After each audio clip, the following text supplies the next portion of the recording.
bendecida porque ha oído uno de los mensajes y empiezan a aplicarlo en su casa y empiezan a ver los cambios en su hogar.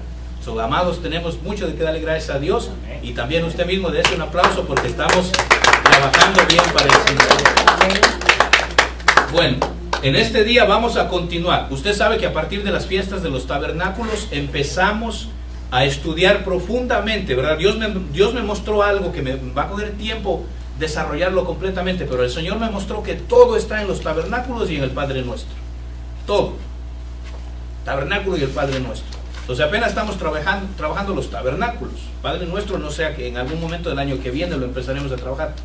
Pero usted ve que a partir de los tabernáculos vimos cada tabernáculo y aprendimos algo en cada tabernáculo, ¿verdad?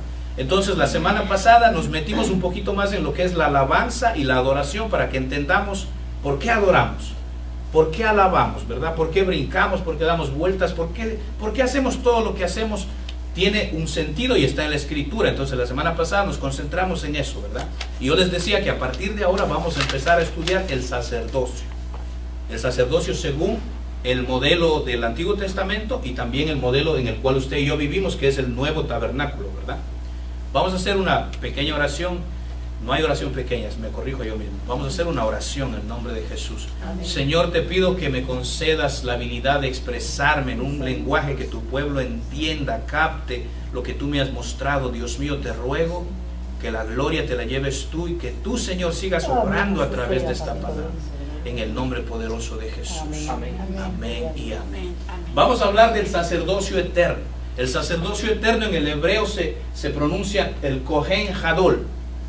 Kohen Hadol significa el sumo sacerdote. Entonces dice la Biblia que Jesús es nuestro sumo sacerdote, pero Él es un sumo sacerdote eterno, ¿verdad? Y yo le quiero hablar sobre el sacerdocio eterno, porque si usted ya ha sido lavado por la sangre de Jesús, si usted ya entró al tabernáculo de Jesús, ¿verdad? Si usted ya es parte de la iglesia de Cristo, usted es un sacerdote eterno también. Amén. Y yo le quiero enseñar eso porque a veces vivimos, yo sé que va a sonar medio raro, ¿verdad? Pero a veces vivimos como si fuésemos uno más de los de afuera.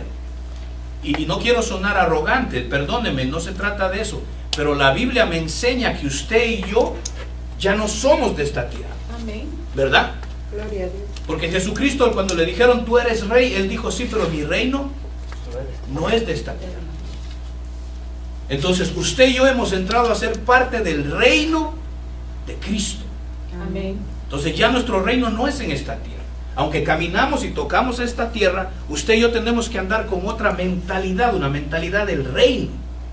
Y yo le quiero enseñar hoy un poquito, me voy a meter un poquito en el sacerdocio. Entonces, el sumo sacerdote eterno, mire lo que dice Hebreos 6:20, donde Jesús entró por nosotros como precursor, hecho sumo sacerdote para siempre. Ahí se menciona que Él es un sumo sacerdote para siempre.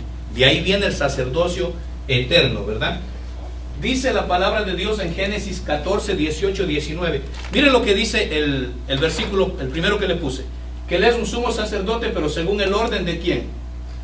De Melquisedec. Bien importante, porque usted y yo somos sacerdotes ahora según ese orden. Nosotros venimos ahora al sacerdocio de esa persona, Melquisedec. De pronto para algunos este nombre es nuevo, entonces les quiero enseñar un poquito de qué se trata, ¿verdad? La primera vez que Melquisedec aparece en la Biblia, aparece en Génesis. Entonces Melquisedec, rey de Salem y sacerdote del Dios Altísimo, sacó pan, vino y lo bendijo. Esto es cuando Abraham fue a rescatar a Lot, ¿se acuerdan? Amén. Abraham fue a rescatar a su sobrino Lot porque Lot prefirió irse donde no debía meterse, ¿verdad? Y le fue mal, tuvo que venir el hombre de Dios, irlo a rescatar. Y usted sabe la historia, si la ha leído, dice que cuando él ya venía de la victoria, sale esta persona, sale este rey de Salem, y dice que era un sacerdote del Dios Altísimo. Ahora, para estas épocas todavía Moisés ni había nacido. O sea que tampoco había Leví, tampoco había Aarón, o sea, no había sacerdocio todavía. Sin embargo, vemos que aquí ya hay un sacerdote del Dios Altísimo. Este mismo versículo, pero en la versión Kadosh, en la versión Kadosh, que es la más fiel al hebreo, dice, mire, Melquisedec, así es que se escribe en hebreo. ¿Usted se acuerda la semana pasada qué significaba Tzesedek? No sé si usted se acuerda, pero significaba justo. significaba que aunque hay pruebas en tu contra, Dios te declara inocente. Entonces miren cómo se llamaba este sacerdote: Melquisedec, rey de Shalem. De Shalem viene el nombre Jerusalén, ¿verdad? Entonces, aunque esa ciudad era Shalem en ese entonces, ya Dios había puesto su mirada en esa tierra. Desde antes que Moisés y nada de eso, ya Dios tenía un sacerdote en esa tierra de Shalem, que después se vino a llamar Jerusalén. O sea que desde antes ya Dios puso el ojo en esa tierra. ¿Por qué? Porque en esa tierra es donde estuvo el huerto del Edén, ¿verdad? ¿Se acuerdan cuando vimos los huertos, los que estuvieron aquí? En esa tierra fue plantado el huerto del Edén. Ahora miren, dice, él era el Cojén, aquí está esta palabra, ¿ve? Cojén, del Elión. Elión significa el Dios Altísimo, así que lo bendijo. ¿Qué me enseña este versículo a mí, así entre paréntesis? Que usted tiene que buscar un sacerdote que le pueda dar todo esto, mire: pan, vino y bendición. O sea que usted tiene que estar en una iglesia donde hay un sacerdote que le pueda dar estas tres cosas. Desde el inicio Dios muestra que un sacerdote del Dios Altísimo tiene que poder darle estas tres cosas: pan, vino y bendición, ¿verdad? Y todo eso sabemos más o menos lo que significa, ¿verdad? Pero el pan tiene que haber palabra de Dios. El vino tiene que haber el Espíritu Santo, estar en esa iglesia. Tiene que estar el Espíritu Santo en esa iglesia. Y la bendición, un hombre o una mujer, si es pastora, que cuando hable con labios limpios y pueda bendecir al pueblo. ¿Ve? No sé si usted, le cuento esto, no sé si usted a Jesús, ¿se acuerda que a Jesús le preguntaban, ¿eres tú el Mesías? Y él no respondía. Y venía otro y le preguntaba, ¿eres tú el Mesías? Dínoslo. Y él no respondía. Cuando el sumo sacerdote le pregunta, le dice, ¿eres tú el Mesías? Y él no responde. Pero cuando él le dice, te conjuro, dime, y Jesús le dice, oh, tú eres el sumo sacerdote, a ti sí te respondo. Y al sumo sacerdote sí le respondió y le dijo, sí, yo soy el Mesías. O sea que hasta Jesús reconoce o reconoció que a un sacerdote de verdad tiene poder y autoridad con lo que dice. Para que nosotros entendamos el poder de un sacerdote que es puesto por Dios. Vamos a seguir. Melquisedec en la Biblia se habla de lo que son las cristofanías. Las cristofanías son, miren lo que son, manifestaciones de Dios en forma visible, corporal, antes de su encarnación. Ok, le explico más o menos. Quiere decir que Jesús, que ha existido desde el inicio, ¿verdad? Amén. Él siempre ha sido, es y será. Pero en el Antiguo Testamento Él se manifestaba físicamente, corporalmente, aparecía. Eso se llama una cristofanía. Antes de su encarnación, no digo reencarnación porque eso no existe, ¿verdad? Su encarnación quiere decir antes que Él viniese a vivir en un cuerpo como el suyo y el mío, que se llamó Jesús, ¿verdad? Ahora, Melquisedec, cuando nosotros estudiamos a este hombre, el apóstol Pablo en el libro de Hebreos, en el Nuevo Testamento, habla de este hombre, de Melquisedec. Váyame siguiendo porque usted pertenece a este sacerdocio de Melquisedec. Entonces, bien importante que entendamos quién es él, ¿verdad? Mire lo que dice en el libro de Hebreos. Porque este Melquisedec, rey de Salem y sacerdote del Dios Altísimo, salió al encuentro de Abraham, que volvía de derrotar a los reyes, y lo bendijo. Asimismo le dio a Abraham los diezmos de todo en primer lugar.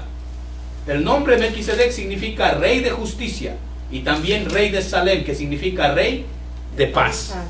El único en la Biblia al que se lo conoce como rey de paz es Jesús, ¿verdad? Es Jesús, váyale cogiendo el hilo. Dice que Abraham le dio los diezmos de todo.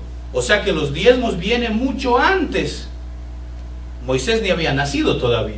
Porque hay gente que dice, pero los diezmos, eso fue en la ley de los judíos. Aquí todavía el pueblo de Israel no había sido ni fundado todavía. Jacob ni había nacido. Y Abraham le da los diezmos a este hombre, a este sacerdote, a este rey. ¿Ve? Bien importante.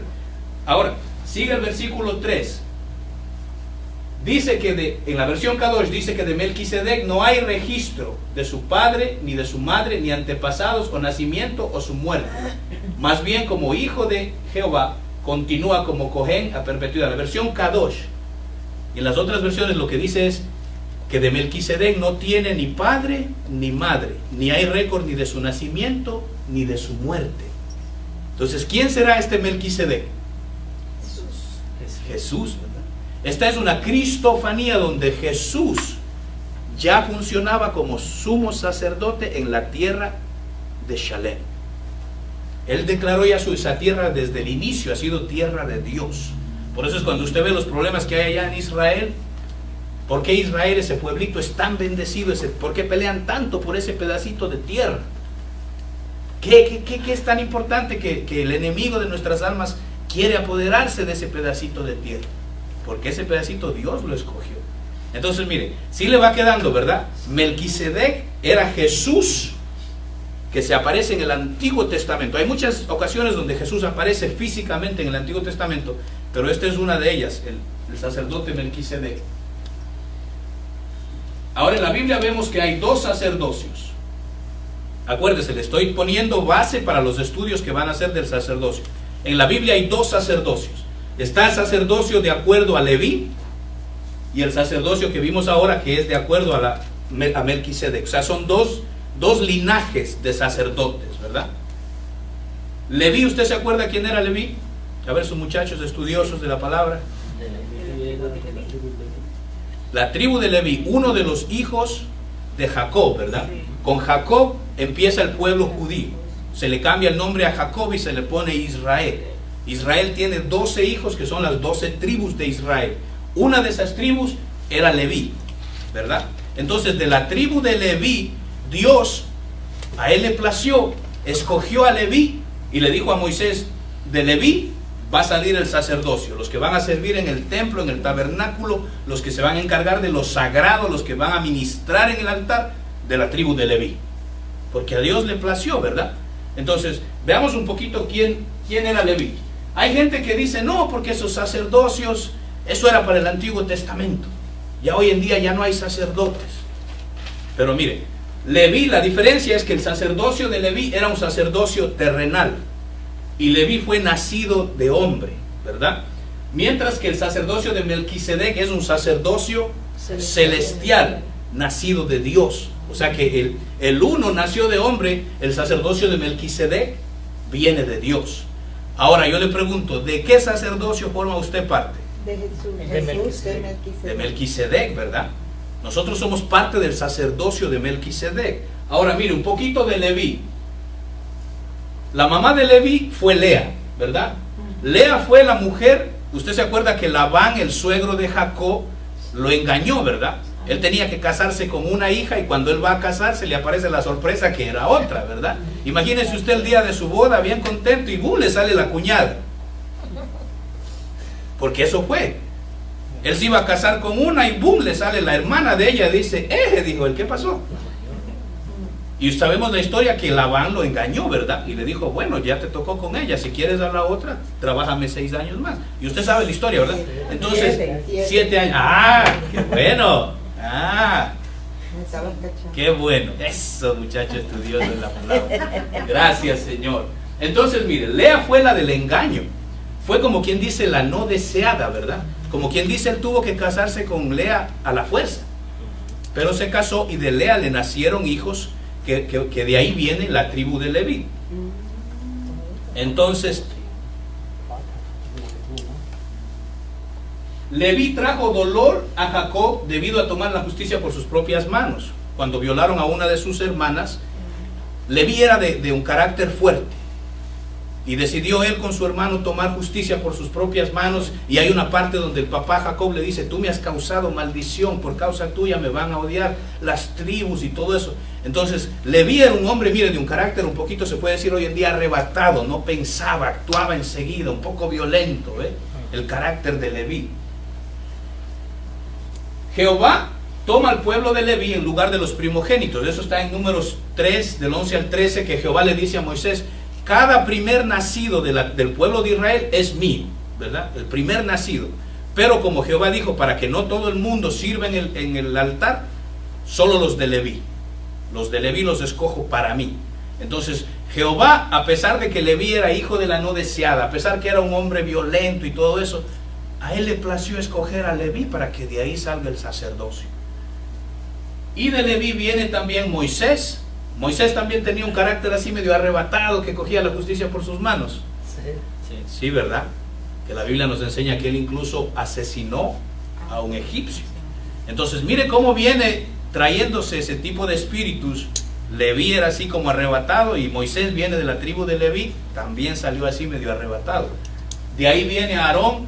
Aarón traicionó a nuestro Dios cuando Moisés subió al monte, ¿verdad?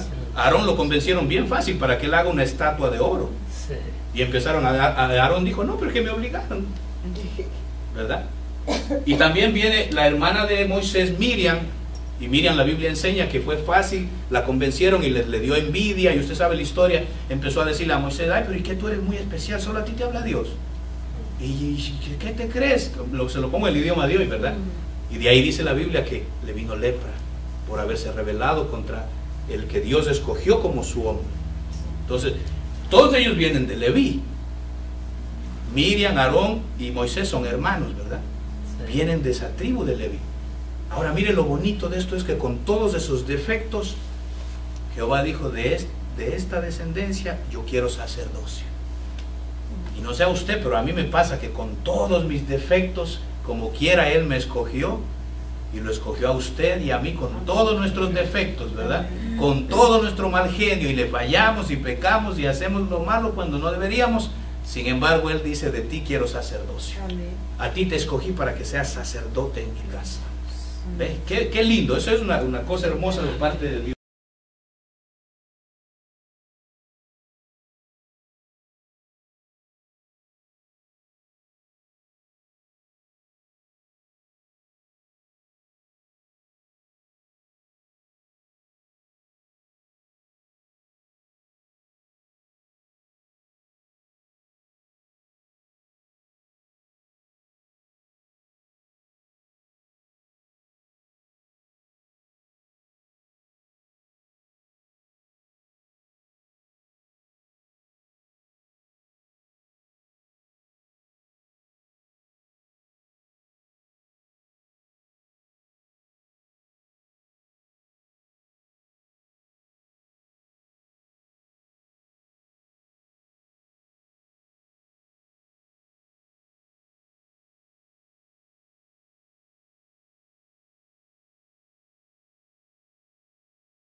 corre y se aleja y hace lo malo y Dios atrás de él. A unos, ¿se acuerdan que viene el día de acción de gracias? Lo enseñé aquí un poquito. A unos Dios los arrastra, Amén. a otros Dios les extiende su misericordia y les tiene paciencia. Por eso no podemos juzgar, ¿verdad? Porque puede ser un hombre súper malo, pero Dios ya lo apuntó y dijo, este va a pasar la eternidad conmigo, tranquilo. Por eso los que tenemos hijos que no le sirven al Señor, tranquilo, tranquilo, Dios los tiene en la mira. Amén. Y aunque uno vea que están, mire, perdidos, lejísimos de Dios, Dios le dice, no, Él va a pasar la eternidad conmigo. ¿Cómo Dios le va a hacer? No sé, pero confíe. Yo confío en que mis hijos, mire, de uno en uno van a venir a los caminos de Dios y le van a servir y van a ministrar. Esa es mi confianza. Entonces, empezó con Martín Lutero, empezó la reformación en la iglesia y poco a poco se ha ido restaurando el sacerdocio. No fue enseguida, él tuvo mucha lucha, mucha oposición. Poco a poco se volvió a restaurar el ministerio del apóstol, del profeta. Poco a poco el velo está volviendo a las iglesias. Poco a poco vino el bautismo del Espíritu Santo, porque la iglesia, aunque fue reformada, no creían en las lenguas ni nada de eso, hasta que vino un avivamiento y empezó Dios a bautizar a todo el mundo y empezó lo que se llama el pentecostalismo, que están las iglesias pentecostales. Entonces poco a poco Dios fue y está todavía restaurando todas estas cosas. Pero el que estamos estudiando hoy es la restauración del sacerdocio, donde usted entiende que usted es sacerdote, rey y profeta, donde la Biblia dice que no tendréis necesidad de que nadie os enseñe, sino que el Espíritu Santo te dirá, ¿verdad? Por eso yo le digo que yo puedo exponer, yo puedo enseñar, exponer la palabra, pero no la puedo imponer. Ahora vivimos por revelación, ¿verdad? Yo no le puedo decir a usted, haga esto, quítese eso, póngase aquello, no se ponga aquello. No, ese no es mi trabajo. Yo le enseño la palabra. Dios le va a revelar a usted lo que tiene que hacer. Y cuando yo le he dicho, ¿verdad? Cuando Dios se lo revela a usted, que usted tiene que hacer algo, uno solito hace. Nadie le tiene que decir lo que tiene que hacer. Ese es el tabernáculo en el que vivimos. Ese es nuestro sacerdocio. Por eso es que usted, cuando vaya a orar por alguien, siéntase libre con la autoridad. Usted dice, yo soy sacerdote, con la autoridad que Dios me ha dado a través de la sangre de Cristo, en el nombre de Jesús, y ore por la persona, confiado de que usted tiene sacerdocio. ¿Ve? Pero ahora, cuando estudiamos el sacerdocio, vamos a ir viendo qué vestidura, ¿verdad?, hay que tener, qué perfume tiene que salir de nosotros. Todo eso lo vamos a estudiar para que caminemos como debe ser, ¿verdad? Ahora miren, primero vamos a estudiar el sacerdocio. ¿Por qué? Porque lo espiritual primero, ¿verdad? El sacerdocio es lo espiritual primero. Entonces nosotros somos escogidos entre los llamados. Jehová llamó a todo el pueblo de Israel, ¿verdad? Y si uno estudia cómo se pusieron las tribus, que la hermana Nancy me mencionaba eso la otra vez, cómo las tribus fueron puestas alrededor del tabernáculo, al norte, al sur, al este y al oeste, la manera como los distribuyó Moisés formaba una cruz. Fíjense, la manera como estaba distribuida las tribus alrededor del tabernáculo formaban una cruz.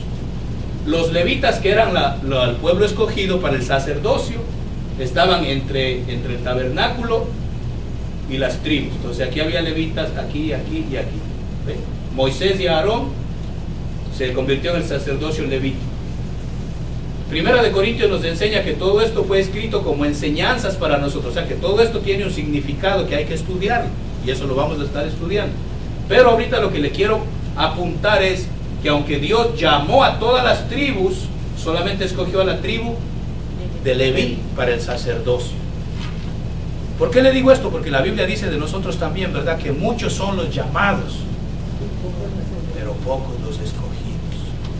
Y sabe que cuando usted entiende que usted fue escogido, no solo para ser un cristiano más, porque cristianos, mire, hay miles en el mundo que dicen yo soy cristiano, pero para ser que usted entienda que usted es sacerdote, rey y profeta, usted va a caminar en otra dimensión.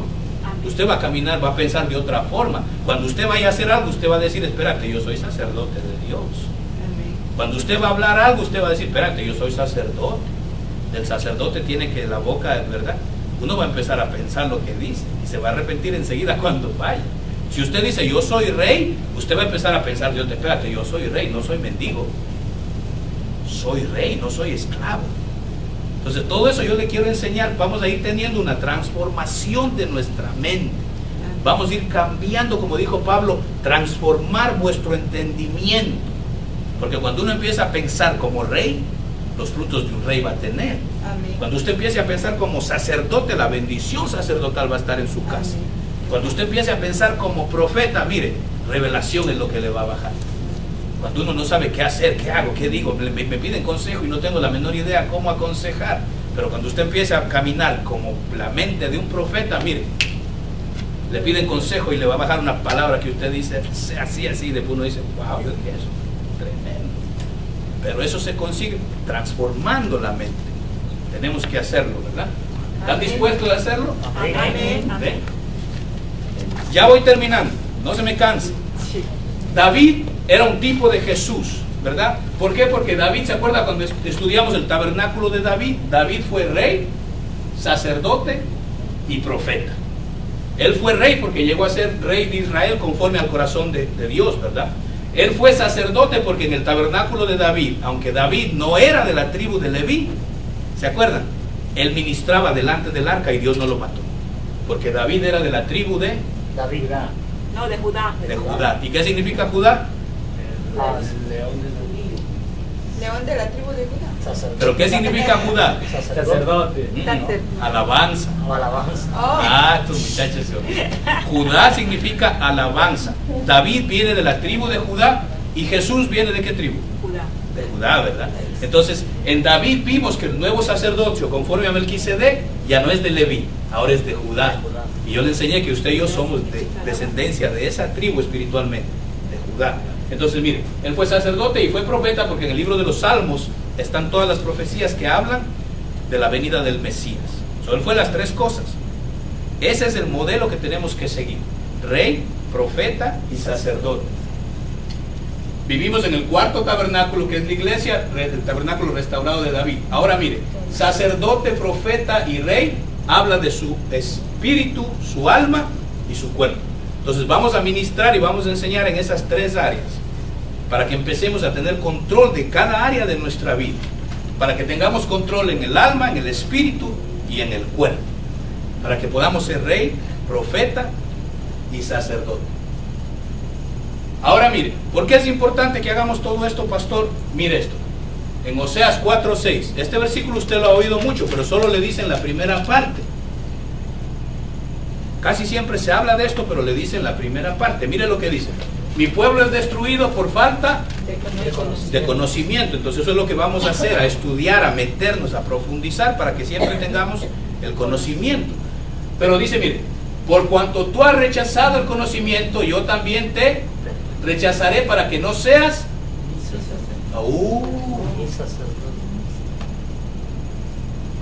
como has olvidado la ley de tu Dios, yo también me olvidaré. Uy, qué feo. Serio. Es serio. Cuando uno ignora el sacerdocio y uno rechaza el conocimiento, aquí Dios le está hablando no de cualquier conocimiento, porque conocimiento usted vaya hacia cualquier universidad de allá afuera y la gente se llena de conocimiento. Aquí le está hablando de un conocimiento ¿de qué? Del sacerdocio. Y dice, como tú has rechazado el conocimiento, yo también me olvidaré de tus hijos. Es seria la cosa, amado. Y no es solamente hijos físicos, ¿sabe? Hijos espirituales. Porque si usted me considera ya su pastor y yo soy su padre espiritual, si yo empiezo a ignorar mi sacerdocio, entonces Dios dice, pues yo también me olvido de tus hijos. Los hijos espirituales y los hijos físicos. Por eso es importante que usted ore por mí. ¿Cuánto ora por mí? Amén. Amén. Porque lo que yo haga le afecta a usted, ¿sabe? David como rey, cuando él hacía lo malo, el pobre pueblo pagaba. ¿Se acuerda que empezó a morir el pueblo y David decía, pero si fue yo el que fallé, Señor, fui yo, a mí castígame? Ya, no, tu pueblo paga también. Por eso tienen que orar mucho por mí, para que yo no falle, porque le conviene a usted. Pero mire, aquí también enseña que si yo ignoro mi sacerdocio, él dice, entonces yo me olvido de tus hijos también. Entonces mi llamado como pastor, pero también su llamado como hijos de Dios, tenemos que meternos en esto del sacerdocio y aprender este asunto del sacerdocio y nunca olvidarnos de eso. ¿Por qué Dios quiere eso? Porque la Biblia dice, sin santidad nadie verá a Dios. Y en el sacerdocio uno aprende la santidad. Porque no es la perfección, ¿verdad? Ninguno es perfecto. Estamos lejos de eso. Pero se puede ser santo en los caminos del Señor, con todos nuestros defectos. Entonces, ¿está interesado en que aprendamos todo esto? Sacerdote, rey y profeta. Nos vamos a meter, después de las fiestas de Hanukkah, nos vamos a empezar a meter de lleno en el sacerdocio, en la profecía y en el reinado. Para que usted tenga esos 3 sombreritos en su casa, en su trabajo, en su vida diaria. Porque en su casa, mire, si usted en su casa es rey, sacerdote y profeta, mire, todo va en orden. Si en su trabajo usted es rey, sacerdote y profeta, mire, lo van a respetar, nadie se mete con usted, todo en orden. El problema es cuando nosotros nos descuidamos de estas áreas, abrimos puertas. Y ahí nos vienen los problemas. Hebreos 7:26 dice que nos convenía tener un sumo sacerdote como Jesús, que era santo, inocente, puro, apartado de los pecadores, exaltado más allá de los cielos. Mire, ya le voy dando una muestra de cómo es el sacerdocio. Santo, inocente, puro, apartado de los pecadores. Entonces ya no podemos andar en los mismos sitios que antes, ¿verdad? Parece que me brinqué, creo que un versículo. Primera de Pedro 2:5 dice: vosotros también como piedras vivas sed edificados como casa espiritual y sacerdocio santo. Entonces mire, aquí yo cumplo este versículo. Yo lo quiero a usted edificar para que pueda ser espiritual y vivir en un sacerdocio santo. Entonces, si usted me deja, yo lo quiero. La pregunta es: ¿reconocemos a Jesús como sacerdote? ¿Lo reconocemos como el que intercede por usted? ¿Confía en Él como su intercesor? ¿Realmente creemos que la sangre de Él nos lava de todo pecado? Amén. Porque a veces hay cristianos en las iglesias que todavía se sienten culpables por cosas que hicieron hace 15, 20 años atrás. Y Dios quiere que andes en libertad para que puedas desarrollar tu labor de sacerdote. ¿Lo reconocemos como profeta? Si usted lo reconoce como profeta, hay que creer firmemente en su palabra y obedecerlo, ¿verdad? Porque la Biblia dice: creed a la voz de tu profeta y obedecerle y te vendrá bendición. Si lo creemos, si reconocemos a él como profeta, hay que obedecerle, ¿verdad? Y si lo reconocemos como rey, te postras ante él y le adoras como solo a él se le puede adorar. Le sirves como solo a un rey se puede servir. Porque hay mucha gente que cree en Dios, pero no le quieren servir, ¿verdad? Creen en Dios, pero no están dispuestos a postrarse, o sea, a dejar todo y hacer las cosas como Él quiere. Ahí es donde mucha gente choca, ¿verdad? Yo busco a Dios a mi manera, y no es así. No es así. Él dejó una palabra, ¿para qué? Nos dejó, dice, un modelo para que todo lo que hay en el cielo se haga aquí en la tierra. Él nos dejó un modelo de cómo se hacen las cosas. Y poco a poco usted se da cuenta, yo voy llevando a la iglesia en el modelo bíblico, como Dios muestra en su palabra, sin añadirle ni quitarle. Voy a pedirle que cierre sus ojitos y vamos a pedirle a Dios que lo que haya que restaurar, lo restaure. Señor, lo que haya que cambiar en nosotros, por favor, cambia. Queremos tener la habilidad de ministrar y de vivir como sacerdote, como rey, como profeta, en mi casa, en mi trabajo, en mi vida, delante de mi esposa, de mi esposo, delante de mis compañeros de trabajo, delante de la gente, de la familia, que puedan ver en mí, Señor, un sacerdote, un rey y un profeta. Vamos a profundizar en estas enseñanzas y yo te pido, Dios mío, que nos des luz, que nos enseñes cómo tú quieres que vivamos, que pensemos, que hablemos, que actuemos, que a través de tu sabiduría